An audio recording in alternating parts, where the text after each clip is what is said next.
Nebraska Sandhills, 1899. While every homesteader rushed to build with logs or sod before winter, Norwegian immigrant Ole Jensen was still stacking what looked like giant hay bricks in late September. His neighbors called it foolish. They called him poor. He built walls 2 feet thick from compressed prairie grass bales, plastered with local clay mud. They finished their cabins in 3 weeks. He spent 2 months on what they dismissed as a haystack house. Then January 21st arrived. The blizzard struck without warning. 40-mile-per-hour winds, temperatures plunging to 20 below zero. 7 brutal months that would be remembered as the hard winter. Log cabins collapsed under snow loads. Sod houses leaked and froze solid. Families burned through entire cords of firewood and still couldn't stay warm. But that hay bale fortress? Inside, children played without shivering, while neighbors froze just yards away. What did this Norwegian understand about insulation and thermodynamics that everyone else missed? If you value stories of practical wisdom that stood the test of time, make sure to subscribe. We've got more documented accounts worth remembering. The Nebraska sandhills stretched endlessly in all directions, a rolling sea of grass-covered dunes that had confounded homesteaders since the first wagons rolled west. Unlike the rich black earth of Iowa or the dense prairie sod of eastern Nebraska, this sandy soil crumbled in your hands. The few trees that managed to take root, cottonwoods hugging creek beds, scattered willows in low spots, were stunted and sparse. Most homesteaders arriving here discovered too late that the traditional frontier solutions simply wouldn't work. Jim Caldwell had learned this the hard way. The Kentucky-born farmer arrived in 1878 with grand plans for a log cabin like his grandfather had built in the Appalachian foothills. But after riding for 3 days in any direction, he found barely enough timber to frame a chicken coop, let alone a house. The few decent logs available cost more to haul from the Niobrara River than most families saw in cash all year. Even the sod houses that dotted the eastern plains proved nearly impossible here. The sandy soil produced thin, weak strips that crumbled within weeks of cutting. Caldwell had watched his neighbor's sod walls literally blow away during a summer thunderstorm, leaving a family of 5 sleeping under a wagon tarp. The Homestead Act demanded proof of improvement, a dwelling, cultivated acres, evidence of permanent settlement. The later Kincaid Act doubled the land grants in the Sandhills but kept the same requirements. Families had to build something, anything, to hold their claims. Most cobbled together frame shacks using expensive shipped lumber, thin-walled structures that leaked heat faster than a man could split firewood. Others dug dugouts into hillsides, dark caves that stayed damp all winter and flooded every spring. Then old Jensen arrived in 1887 with a different idea entirely. The Norwegian immigrant had spent his first decade in America working the lumber camps of Minnesota, where he'd learned to spot the difference between practical building and mere tradition. In the forests of his homeland, survival meant using what the land provided, not what your grandfather had used. When Jensen saw the endless prairie grass of the sandhills, some stems reaching 8 feet tall, dense as wheat in a good year, he saw building material that everyone else was burning or baling for cattle feed. The mechanical hay balers had revolutionized prairie farming by the 1880s. Steam-powered machines could compress loose grass into rectangular bales, weighing 90 to 100 pounds each, tight enough that you could barely drive a nail through them. Most homesteaders used these bales to feed livestock through the winter months. Jensen saw them differently.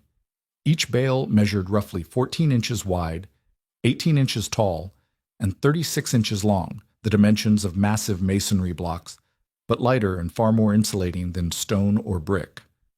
Through the summer of 1898, Jensen began construction of what would become the talk of Cherry County. He laid a foundation of native stones, raising his first course of bales 8 inches off the ground to prevent moisture damage. The walls rose slowly, each bale laid like a giant brick in running bond pattern, joints staggered for maximum strength. 24 inches thick at the base, double the width of any log cabin wall in the territory. His neighbors gathered to watch and shake their heads. "What good is a haystack for a house?" Caldwell asked anyone who would listen. "First strong wind will scatter it to Kansas." Others were less polite. The local blacksmith called it the biggest waste of good hay he'd ever seen. The postmaster's wife declared it an embarrassment to decent folk, a clear sign that Jensen couldn't afford proper materials. Children dared each other to throw stones at the strange golden walls, wondering if they'd bounce off or punch straight through. Jensen ignored them all and kept building. He notched each bale with a chainsaw to fit around door and window frames, then compressed the walls using long wooden pins driven through multiple courses. The roof structure used minimal timber, just enough rafters to support cedar shingles, with no need for the heavy beams required by conventional log construction. Where others might use dozens of expensive logs, Jensen needed perhaps a dozen pieces of dimensional lumber, most of it salvaged from packing crates and abandoned wagons. The strangest part was the plastering. Jensen mixed local clay with sand and chopped straw, creating what old-timers called gumbo mud. This mixture, applied in thick coats over wire mesh, sealed the entire structure against wind and weather. The finished walls looked almost normal from a distance, until you noticed their extraordinary thickness and the way they seemed to absorb sound rather than echo it. Reverend Samuel Weaver, the Methodist circuit rider who had seen Native American earth lodges and Canadian homesteads, was the only local voice defending Jensen's methods. "I've wintered in structures you'd call primitive," he told skeptics after Sunday services. "Thickness matters more than beauty when the thermometer drops." But the mockery continued. As autumn approached and Jensen's family prepared to move in, neighbors wagered on how long the haystack house would stand. Some bet it wouldn't survive the first serious windstorm. Others figured the mice would eat them out of house and home before Christmas. The smell of cured grass, they claimed, would attract every rat in the territory. By late September, the Jensen family was settled in their unusual home, while their neighbors rushed to complete more conventional dwellings. Caldwell finished chinking his log cabin just as the first frost appeared on the grass. The school teacher moved into her frame house with walls so thin you could push a pencil through the gaps between boards.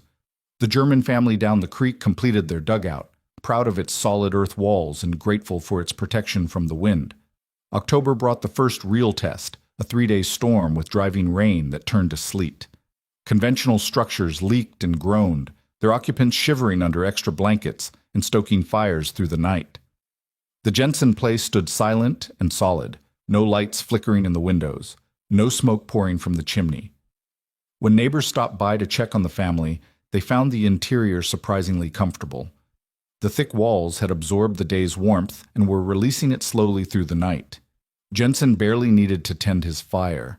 Still, most dismissed this as autumn weather, nothing compared to what winter would bring. The real test, they assured each other, would come when the temperature dropped below zero and the wind howled for weeks without relief. Then they'd see if compressed grass could match the proven strength of log and sod, timber and stone. By November, the first snows were already deeper than usual, and old-timers began predicting a hard winter ahead. The signs appeared in late November, subtle at first, but unmistakable to anyone who'd lived through more than a few prairie winters. Snow fell 3 weeks earlier than usual, dusting the grass while cattle were still grazing in the open. The temperature dropped 15 degrees overnight on November 20th, then stayed there for a week.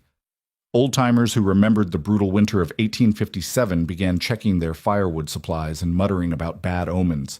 By December 1st, 18 inches of snow covered the ground, more than most years saw all winter. The Niobrara River, which rarely froze completely, showed ice thick enough to walk on. Weather records from the nearest army post would later document the most severe early winter conditions in 40 years of frontier settlement.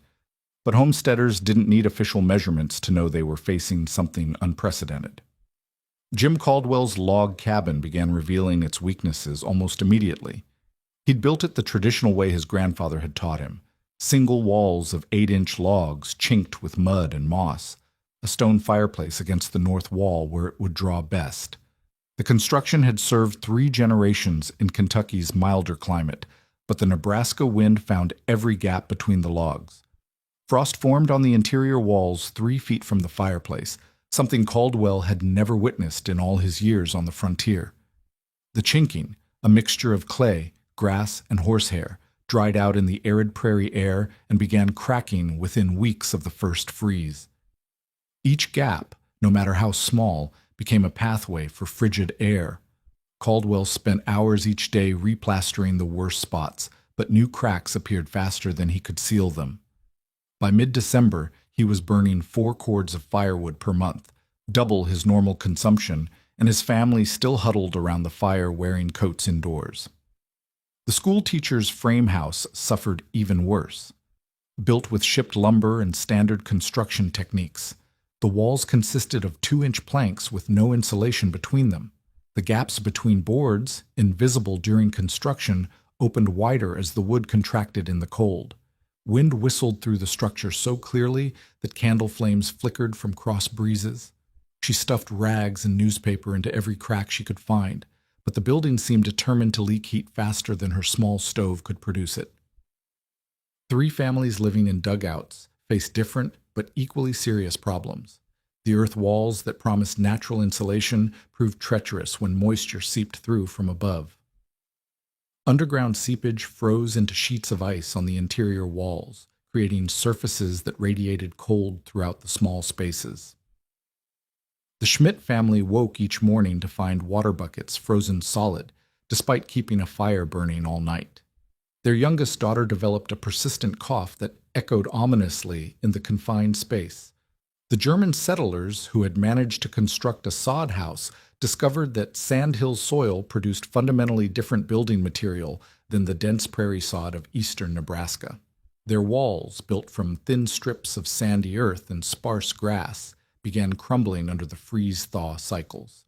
What should have been solid blocks of compressed earth became loose piles of frozen dirt. Chunks fell away from the walls during windstorms, leaving gaps that no amount of replastering could permanently seal. Firewood became the critical limiting factor for survival. The scattered cottonwoods and willows had been harvested heavily during the settlement's first decade, leaving families to burn everything from corn cobs to twisted grass for heat. Those who could afford it paid premium prices for coal shipped by rail, but most relied on whatever deadwood they could scavenge from creek beds and abandoned homesteads.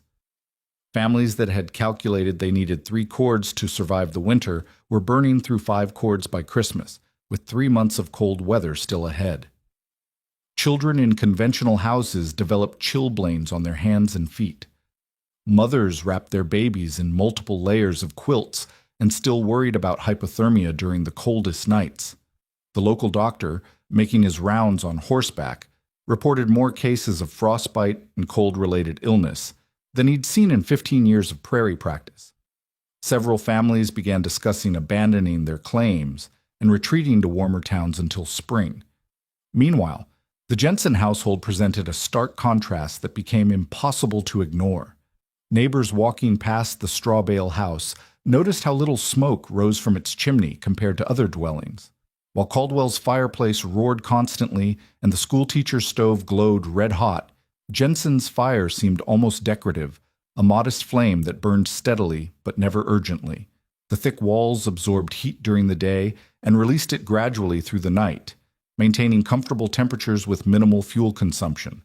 The compressed grass bales, plastered inside and out with gumbo mud, created an insulating barrier that conventional construction couldn't match. Each hollow grass stem trapped still air, multiplying the insulating effect thousands of times over.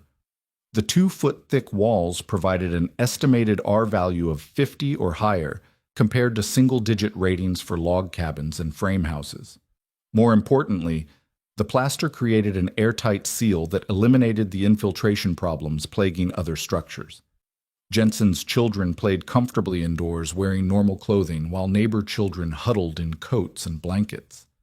His wife baked bread regularly, something other families had abandoned because their houses stayed too cold for yeast to work properly. When the wind howled across the prairie at night, the Jensen house remained silent inside, the thick walls absorbing sound as effectively as they retained heat. The contrast became so obvious that some neighbors began finding excuses to visit, lingering in the warm interior while making conversation about weather and crops. Jensen welcomed them graciously, serving coffee and discussing farming techniques, but he noticed how reluctant they were to return to their own frigid homes. The mockery that had defined attitudes toward his haystack house gradually transformed into something resembling envy, though few were willing to admit their conventional wisdom might be wrong. By early January, temperatures were consistently dropping below 0 degrees Fahrenheit, with the coldest nights reaching -15. The wind never seemed to stop, driving snow into drifts that buried fences and threatened to cover single-story buildings. Several homesteaders had already loaded their families into wagons and headed for town, abandoning their claims rather than risk freezing to death in structures that couldn't keep pace with the brutal conditions. The stage was set for a test that would separate working solutions from merely traditional ones. January 21st, 1899, began deceptively calm. The morning temperature hovered near 0 degrees Fahrenheit, cold but manageable for families who had survived the previous month of harsh conditions. Children ventured outside to collect firewood and check on livestock, their breath forming white clouds in the still air. By noon, a thin layer of clouds had moved in from the northwest, but nothing suggested the catastrophe building beyond the horizon. The first warning came from the horses. Around 2 o'clock, every animal in the settlement began showing signs of distress, pawing at the ground, pressing against windbreaks, refusing to graze despite clear skies. Old-timers recognized the behavior, but hoped they were wrong. The barometric pressure was dropping faster than anyone had instruments to measure, and somewhere beyond the rolling hills, a massive weather system was gathering strength. At 4:30, the wind arrived without fanfare. A steady breeze from the northwest quickly intensified into sustained gusts that rattled windows and sent loose debris skittering across the frozen ground. Within an hour, the gusts reached 40 miles per hour, driving snow horizontally across the prairie. Visibility dropped to less than 50 yards as the storm engulfed the scattered homesteads. By 6 o'clock, the wind was howling at 50 miles per hour, and the temperature had plummeted to 10 below zero. Jim Caldwell's log cabin began its fight for survival almost immediately. The constant wind pressure against the north wall found every weakness in the chinking, driving, frigid air through gaps that had seemed minor during calmer weather. The single-thickness log walls, adequate for Kentucky winters, provided no buffer against the sustained assault. Snow filtered through cracks around the windows and doors, forming small drifts on the interior floors. Caldwell stuffed blankets against the worst gaps, but each repair revealed two new problems. The stone fireplace, positioned against the exterior north wall according to traditional practice, became a liability rather than an asset. The chimney drew poorly against the fierce headwind, filling the cabin with smoke whenever Caldwell tried to build up the fire. Worse, the stones absorbed cold from the exterior wall and radiated it into the living space. By midnight, ice was forming on the hearth itself, something Caldwell had never imagined possible. His family, huddled in the south corner of the single room, wrapped in every blanket they owned, burning furniture to maintain any heat at all. The school teacher's frame house fared even worse. The thin plank walls flexed visibly under the wind pressure, creaking and groaning like a ship in heavy seas. Snow found its way through gaps between boards that had seemed tight during construction, creating a fine powder that accumulated in corners and refused to melt despite the desperate heat from her small stove. She discovered that her water bucket had frozen solid while sitting 3 feet from the fire, a clear indication that the building was losing the battle against the elements. The dugout families faced their own catastrophe as the storm's fury exceeded all expectations. The underground structures that had seemed naturally insulated proved vulnerable to a different set of problems. Moisture from breathing and cooking, trapped in the confined spaces, condensed on the frozen earth walls and formed sheets of ice. The Schmidt family woke at 2 a.m. to find their youngest daughter unconscious from cold, her lips blue despite sleeping between her parents under multiple quilts. They managed to revive her by the fire, but her breathing remained shallow and labored. 3 miles east, the German family's sod house began its final collapse around midnight. The sandy soil construction that had barely held together during milder weather simply disintegrated under the combined assault of wind and cold. Chunks of frozen earth fell away from the walls in large sections, leaving gaping holes that no amount of emergency patching could seal.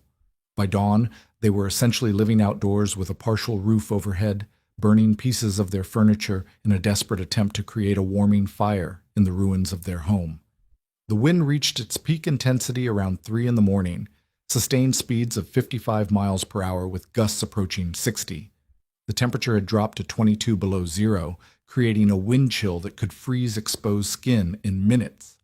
Snow drifted against buildings faster than it could blow away, creating massive accumulations that added structural stress to already failing constructions. Meanwhile, inside the Jensen straw bale house, an entirely different reality existed. The 2-foot-thick compressed grass walls, sealed with gumbo mud plaster, absorbed the storm's assault without transmitting its effects to the interior. The hollow structure of the grass stems created thousands of tiny air pockets that formed an insulating barrier no conventional construction could match. While neighboring families burned through their entire winter fuel supplies in a single night, Jensen maintained comfortable temperatures with modest additions to his fire every few hours. The thick walls not only retained heat, but also eliminated the infiltration problems that plagued conventional structures. The plaster coating, applied over a wire mesh, had cured into an airtight shell that winds simply could not penetrate. Snow that accumulated against the exterior walls actually added to the insulation effect rather than creating thermal bridges or moisture problems. The interior temperature remained steady at 65 degrees, while families 50 yards away were fighting for survival at 20 degrees indoors. Most remarkably, the straw bale construction dampened sound as effectively as it retained heat. While other families listened to their homes creaking, groaning, and threatening to collapse under the storm's fury, the Jensen household experienced an almost eerie calm. The children slept soundly through the worst of the blizzard, unaware that their neighbors were spending the night convinced they might not see morning. At dawn on January 22nd, the first desperate knocking came at Jensen's door. Caldwell stood outside, his face gray with cold, despite a thick scarf, carrying his youngest son wrapped in blankets. The boy's feet had gone numb during the night, and Caldwell feared frostbite. Behind him waited the school teacher, her lips blue and her hands shaking uncontrollably. They had abandoned their failing shelters and trudged through waist-deep snow to reach the only structure still maintaining livable conditions. Jensen opened his door without hesitation, welcoming them into warmth that felt like a miracle after the frozen hell they had endured. More figures were already visible through the blowing snow, making their way toward the straw bale house that had transformed overnight from community joke to community salvation. By morning of January 23rd, the storm had exhausted itself, leaving behind a landscape transformed beyond recognition.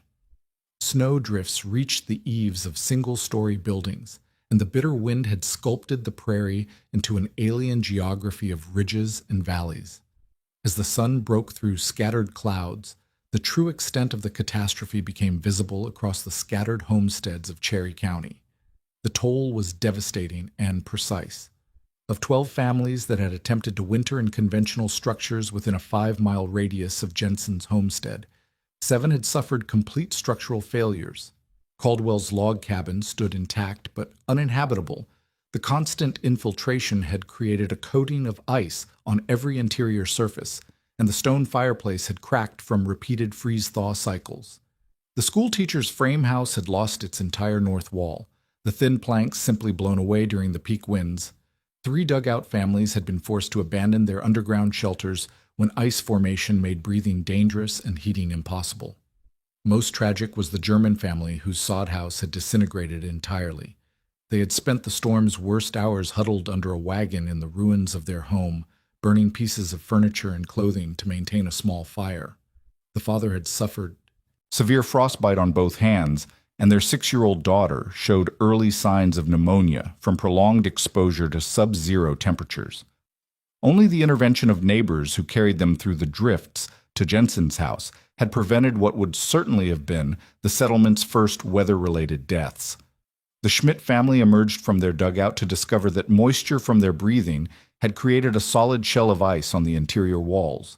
The underground space that had promised natural insulation had become a tomb of frozen earth that radiated cold more effectively than it retained heat. Their youngest child had survived the night only because they had shared body heat under every blanket they owned, taking turns staying awake to maintain the fire that kept hypothermia at bay. In stark contrast, the Jensen family had slept soundly through the entire ordeal. The straw bale house maintained interior temperatures of 65 degrees throughout the storm with minimal fuel consumption, perhaps 1/10 the wood that neighboring families had burned while fighting for survival. The thick walls showed no signs of stress or infiltration, and the interior remained perfectly dry despite the blizzard's moisture. Most remarkably, Jensen calculated that he had used less firewood during the 3-day crisis than Caldwell typically burned in a single normal winter day. Word of the dramatic survival differences spread through the snowbound community faster than anyone could travel the buried roads. Families who had ridiculed the haystack house now found themselves dependent on its warmth for their lives. The Jensen home became a refugee center, sheltering 14 people at its peak capacity, 7 adults and 7 children from 5 different families. The structure that skeptics had dismissed as temporary proved spacious enough to accommodate them all comfortably while conventional homes lay in ruins around it. Jensen opened his home without reservation, sharing not only warmth but also food and practical knowledge. As families recovered from their ordeal, they began asking detailed questions about construction techniques they had previously dismissed as foolish. How did he achieve such airtight walls? What prevented the straw from rotting or attracting rodents? How much did the materials cost compared to conventional building supplies? Jensen answered each question patiently, demonstrating the principles that had saved their lives. The technical explanations revealed the elegant science behind what appeared to be simple construction. Each straw bale contained millions of hollow grass stems, creating air spaces that trapped still air and prevented heat transfer through conduction. When compressed to 90 pounds per bale and stacked in running bond pattern, these natural tubes formed an insulating barrier with an R value exceeding 10 times the insulating capacity of single-wall log construction. The gumbo mud, plaster, mixed with local clay and chopped straw, dried into an airtight seal that eliminated the infiltration problems that had doomed conventional structures. Equally important was the thermal mass effect of the thick walls. During sunny winter days, the bales absorbed heat and stored it in their compressed organic material, then released this warmth gradually through the night. This natural heating system reduced fuel requirements while maintaining steady temperatures that prevented the freeze-thaw cycles destructive to both buildings and human health. The positioning of Jensen's fireplace in the center of the structure, rather than against an exterior wall, maximized heat retention and eliminated the cold radiation that had made Caldwell's stone chimney a liability rather than an asset.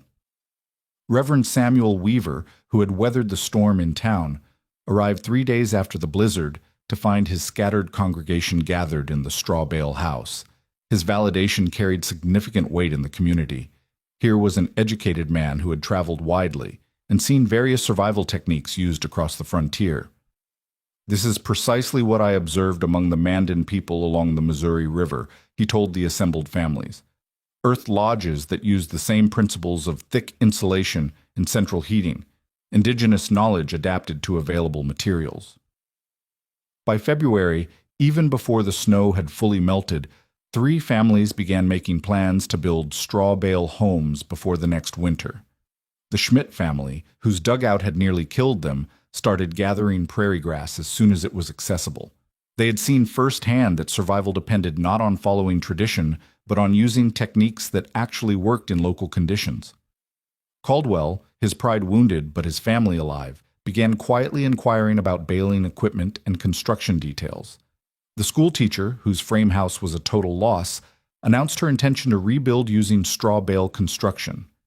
She had spent 4 nights in Jensen's home during the storm's aftermath and experienced the profound difference that proper insulation made in daily comfort and fuel efficiency. Her decision carried particular significance because teachers were expected to demonstrate conventional respectability. Her adoption of the technique signaled broader community acceptance. Jensen found himself transformed overnight from community eccentric to local expert. Neighbors who had mocked his methods now sought his advice on everything from bale compression techniques to plaster recipes. He shared his knowledge freely, explaining how to notch bales for door and window frames, how to secure walls with wooden pins, and how to achieve the proper mixture of clay, sand, and chopped straw for exterior plastering. The survival of his neighbors depended on the same principles that had saved his own family, and he understood that community resilience required shared knowledge rather than individual secrets. Spring arrived late in 1899, but by May the surviving families had begun the practical work of rebuilding their lives around lessons learned in January's crucible. Jensen returned to his normal routines, tending crops, repairing equipment, caring for livestock, but the quiet requests for construction advice continued throughout the growing season. He never mentioned the storm or gloated about his vindication. When neighbors asked about wall thickness or bale spacing, he answered with the same patient precision he brought to discussing seed varieties or irrigation techniques. The first disciples began construction that summer. The Schmidt family, haunted by their near-death experience in the failed dugout, built their straw bale house methodically under Jensen's guidance.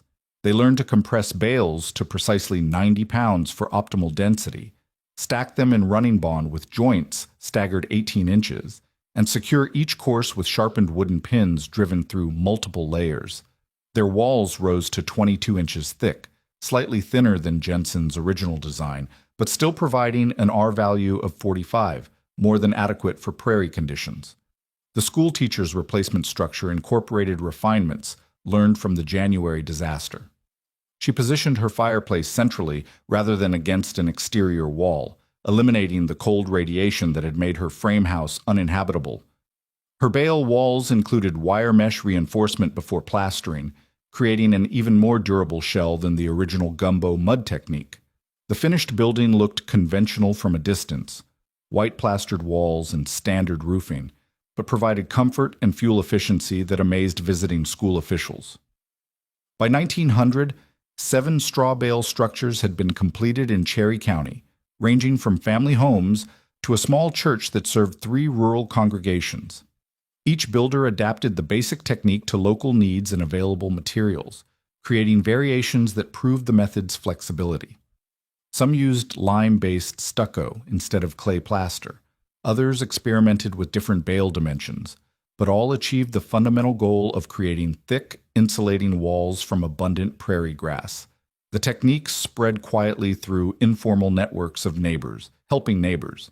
When families moved on to new homesteads, they carried construction knowledge along with household goods. A family that relocated from Cherry County to Holt County built Nebraska's first 2-story straw bale house in 1902, proving the method could support significant structural loads. Ranchers discovered that straw bale barns maintained comfortable temperatures for livestock while requiring minimal heating, making winter feeding operations more efficient and less costly. Documentation of the building boom reveals the scope of adoption across the Sandhills. County records and homestead applications show that between 1896 and 1945, at least 70 straw bale structures were built in the region: houses, barns, schools, churches, and even a small store in the town of Arthur. Most used variations of Jensen's original technique, with walls ranging from 18 to 24 inches thick and R values consistently exceeding conventional construction by factors of 5 to 10. The most remarkable testament to the method's durability stands today in the form of the Pilgrim Holiness Church constructed in 1928 near Arthur, Nebraska. Built with walls of compressed rye straw bales nearly 2 feet thick, the structure has survived 9 decades of prairie weather with minimal maintenance. The National Register of Historic Places recognized the building in 1986, noting that its straw bale construction represents a significant example of vernacular architecture adapted to local environmental conditions and available materials. Other structures from the early period demonstrated similar longevity. The Faulkner House, built in 1903 using Jensen's exact specifications, remained occupied continuously until 1978, when the family finally sold the homestead. New owners reported that interior temperatures stayed comfortable year-round with minimal heating and cooling costs. The Martin Barn, constructed in 1908, housed cattle through 70 winters before finally being demolished in 1978, not because of structural failure, but because modern farming operations required larger facilities. The technique's quiet success attracted attention from agricultural extension agents and university researchers during the 1930s.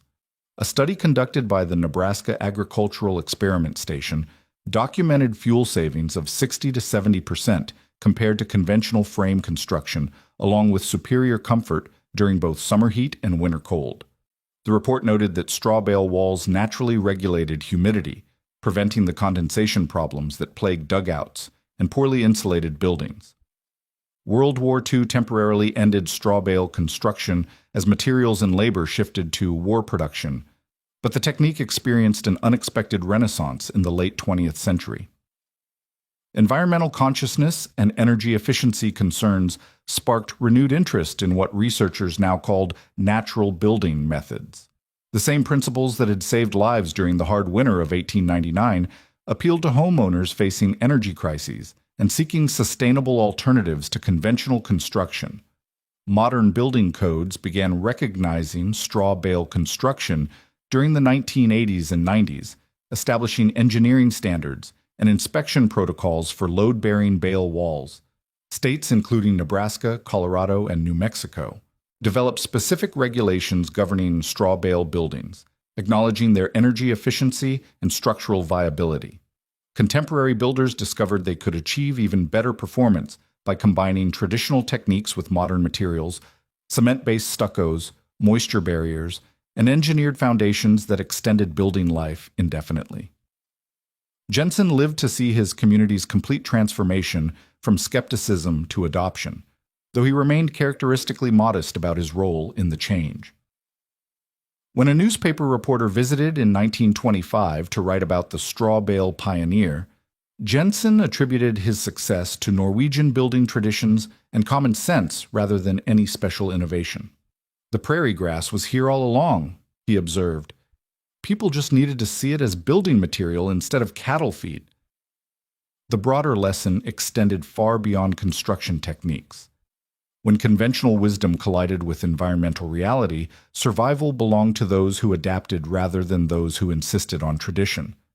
The Jensen family's warm nights during the hard winter came not from superior materials or advanced technology, but from recognizing that local resources, properly understood and applied, could outperform imported solutions designed for different conditions. In a landscape where trees were scarce and winters brutal, compressed prairie grass proved more practical than logs, more durable than sod, and more economical than shipped lumber. The mockery that greeted his haystack house had transformed into the quiet adoption that saved lives and established a building tradition lasting more than a century.